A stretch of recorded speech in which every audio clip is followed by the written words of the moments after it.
$1 trillion. ये इतना पैसा है कि जो टर्की, स्विट्जरलैंड और सऊदी अरबिया की नॉन ऑयल इकोनॉमी से भी ज्यादा है।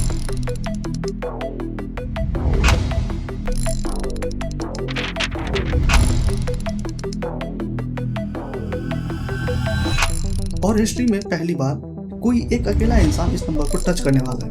It's Elon Musk. Elon Musk. Elon Musk. Elon Musk. The world's richest man, Elon Musk, has managed to... Elon Musk, the world's first trillionaire. अप्रैल 1, 2026 को Bloomberg और CNBC ने एक ऐसी रिपोर्ट निकाली जिसने पूरी दुनिया को हिला कर रख दिया। स्पेसएक्स ने कॉन्फिडेंशियली एक IPO फाइल किया है जहां कंपनी की वैल्यूएशन $1.75 ट्रिलियन टारगेट की जा रही है। और अगर ये सक्सेसफुल होता है IPO, तो इलन मस्क ऑफिशियली बन जाएंगे हिस्ट्री के सबसे पहले ट्रिलियनियर। एक ऐसा लड़का जो साउथ अफ्रीका से खाली जब निकला था, वो कैसे बनेगा इस प्लैनेट का सबसे अमीर इंसान, आज की इस डॉक्यूमेंट्री में हम डिकोड करेंगे इलन मस्क के $1 ट्रिलियन एम्पायर की कहानी। Elon Musk, the world's first trillionaire. Ali Canal is joining us now. I'm looking at some of my notes here, Ali, that the team is like fast and furious on. Sorry. ये कहानी शुरू होती है 28 जून 1971 को Pretoria, south Africa में। Elon एक rich family में पैदा हुए थे, लेकिन उनका बचपन आसान नहीं था। स्कूल में उन्हें बहुत बुली किया जाता था। एक बार तो उसे सीढ़ी से नीचे ढकेल दिया गया था, जिसकी वजह से वो बेहोश तक हो गए थे। लेकिन इलॉन का दिमाग हमेशा से अलग डायरेक्शन में चलता था। सिर्फ 12 साल की उम्र में ही, जहाँ पर बच्चे खेलते कूदते हैं, उन्होंने ब्लास्टर नाम का एक वीडियो गेम कोड कर दिया था और उसे एक मैगजीन को $500 में बेच भी दिया था। 17 साल की उम्र में एपार्थाइड एरा की कंपल्सरी मिलिट्री सर्विस से बचने के लिए इलॉन मस्क कनाडा शिफ्ट हो जाते हैं। फिर यूनिवर्सिटी ऑफ पेंसिल्वेनिया से फिजिक्स और इकोनॉमिक्स की डिग्री करते हैं। 1995 में इलॉन और उसके भाई किम्बल मस्क ने मिलकर जिप्टू नाम की एक कंपनी की शुरुआत की, जो न्यूज़पेपर्स के लिए ऑनलाइन सिटी गाइड्स बनाती थी। दिन रात वो वही काम करते थे, वहीं पर सोते थे। और उनकी ये कड़ी मेहनत रंग लाती है 1999 में, जब कॉम्पैक्ट नाम की कंपनी ने जिप्टू को $307 मिलियन कैश में खरीद लिया। इलॉन के हाथ आया उसका पहला बड़ा विंडफॉल $22 मिलियन का।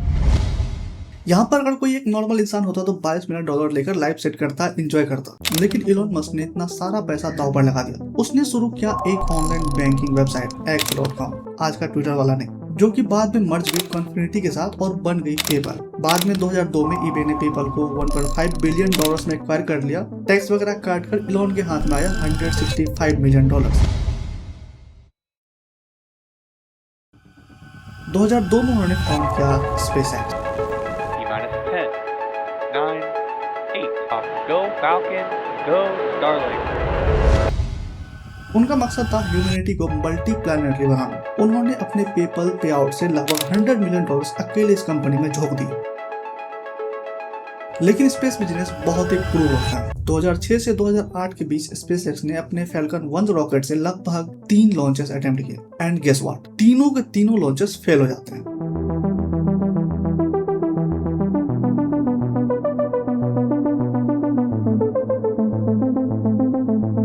कंपनी पूरी तरीके से कंगाल होने के कगार पे थी। पर ट्विस्ट तो अभी बाकी था। एक तरफ स्पेसएक्स जहां पर डूब रही थी, वही दूसरी तरफ उसकी जो दूसरी कंपनी थी टेस्ला मोटर्स करके, जिस कंपनी को उन्होंने 2004 में as a lead investor join किया था और 2008 में उसके CEO बन गए थे। वो भी ग्लोबल फाइनेंस क्राइसिस के चक्कर में कोलैप्स होने वाली थी। सितंबर 2008 द अल्टीमेट डू और डाई मोमेंट आता है। फैल्कन 1 का 4th लॉन्च होता है और इस बार इट वाज मैसिव सक्सेस। ये हिस्ट्री का पहला privately funded liquid fuelled rocket बन जाता है जो ऑर्बिट तक पहुंचता है। इस कामयाबी को देखकर नासा ने स्पेसएक्स को $1.6 बिलियन का कॉन्ट्रैक्ट दिया था इंटरनेशनल स्पेस स्टेशन को रीसप्लाई करने के लिए। SpaceX was saved.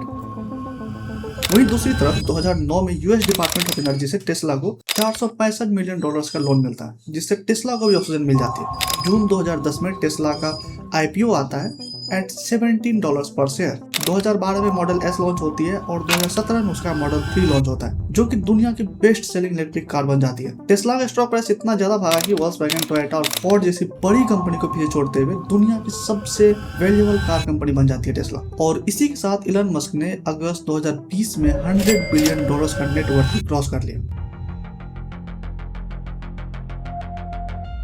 लोग सोचते हैं कि एलन मस्क को ट्रिलियनियर टेस्ला ने बनाया, पर सच तो ये है कि उसका सबसे बड़ा जो जैकपॉट था उसकी गाड़ियों ने नहीं, बल्कि उसका स्पेस इंटरनेट जो है स्टारलिंक ने दिया था। 2019 में स्पेसएक्स ने लो अर्थ ऑर्बिट में छोटे छोटे सैटेलाइट्स भेजना शुरू कर दिया ताकि पूरी दुनिया को हाई स्पीड सैटेलाइट इंटरनेट दिया जा सके।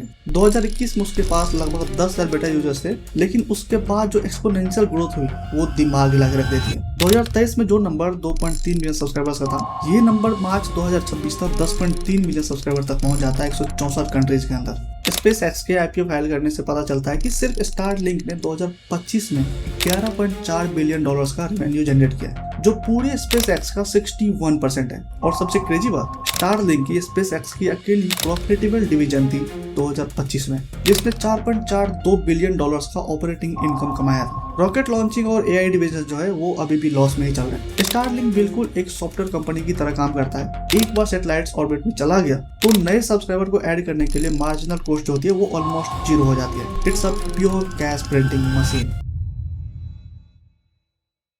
अब बात करते हैं उन 3 इवेंट्स की जिसने इलॉन मस्क को इस ट्रिलियन डॉलर्स के गेट पर लाकर खड़ा कर दिया।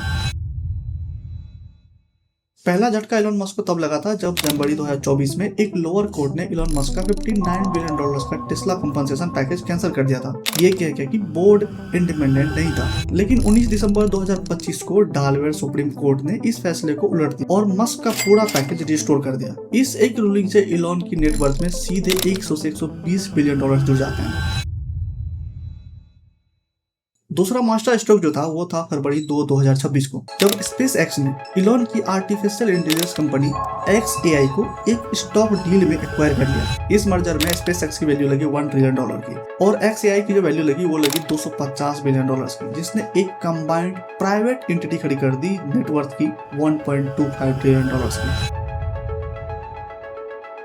तीसरा और सबसे बड़ा जो बम फूटा वो फूटा 1 अप्रैल 2026 को, जब स्पेसएक्स ने SEC के साथ कॉन्फिडेंशियल डॉक्यूमेंट्स फाइल किए नक्सद पर लिस्ट होने के लिए। ये कंपनी टारगेट कर रही है $75 बिलियन रेज करने का, जो सऊदी अमारको के 2019 के रिकॉर्ड को तोड़कर हिस्ट्री का सबसे बड़ा आईपीओ बन जाएगा। लेकिन दोस्तों, इस बेमिसाल दौलत के पीछे एक बहुत बड़ा सवाल भी है, क्या इलॉन मस्क सच में एक प्योर सेल्फ मेड बिलियनियर है? वाशिंगटन पोस्ट के एक डीप एनालिसिस के मुताबिक 2003 से लेकर अब तक इलॉन मस्क की कंपनीज को गवर्नमेंट कॉन्ट्रैक्ट्स, लोन, सब्सिडीज और टैक्स क्रेडिट के रूप में लगभग $38 बिलियन से भी ज्यादा मिले।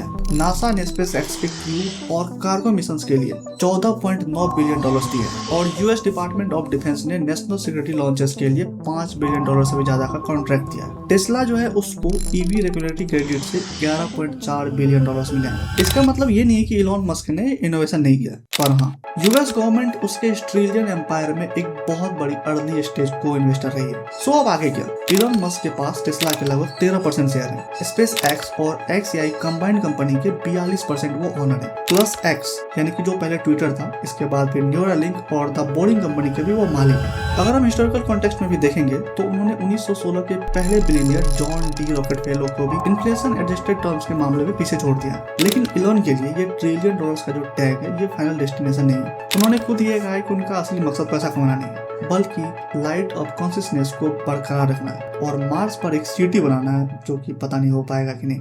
उनके लिए ये $1 ट्रिलियन का फॉर्चून सिर्फ एक फ्यूल है उस बदलाव को सच करने के लिए। आपको क्या लगता है, क्या एक अकेले इंसान के पास इतनी बड़ी वेल्थ होनी सही भी है? और क्या स्पेसएक्स का आईपीओ वाकई में प्राइसिंग के दिन उन्हें ऑफिशियल ट्रिलियनियर बना पाएगा? अपने थॉट्स कमेंट सेक्शन में जरूर बताना और अगर आपको वीडियो पसंद है इस वीडियो को लाइक करके शेयर कर देना और ऐसे डीप डाइव डॉक्यूमेंट्रीज के लिए चैनल को सब्सक्राइब जरूर कर लेना। See you again in new video, तब तक के लिए पीस आउट।